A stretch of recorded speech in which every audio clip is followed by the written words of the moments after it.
The Farmer's Shadow. In the heart of rural America, nestled between vast fields of corn and a thick forest, stood an old, weathered farmhouse.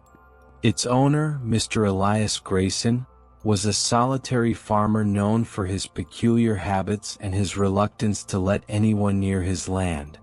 Rumors whispered through the nearby town claimed that the farm was cursed, but no one dared to ask Elias directly.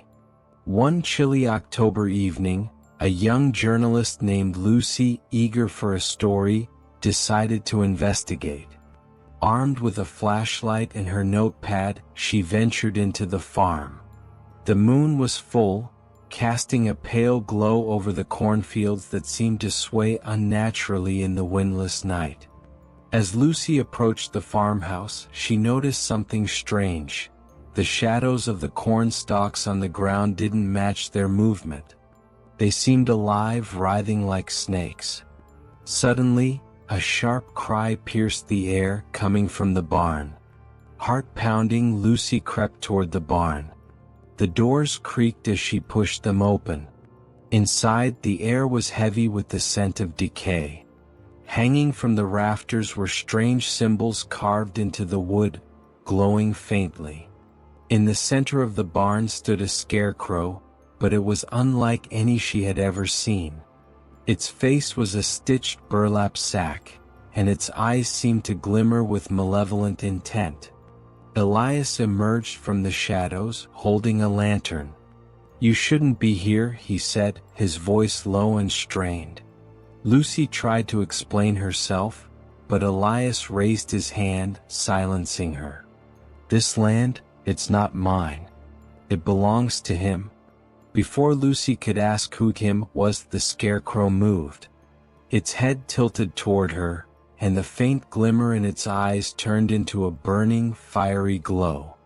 The barn doors slammed shut on their own, and the air grew colder.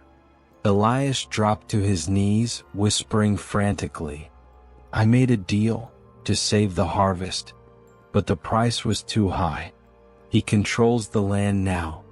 The scarecrow's burlap mouth began to stretch, forming a horrifying grin.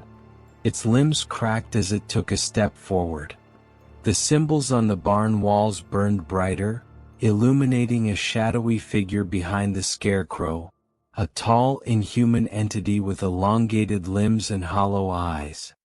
Lucy screamed and bolted for the door, but it wouldn't budge. The shadows on the floor came to life, wrapping around her legs like vines.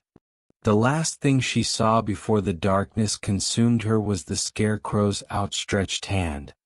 The next morning, the townsfolk noticed that the cornfields had grown taller and greener than ever before. But Elias was gone, and the farm was silent. Weeks later, a new scarecrow appeared in the field.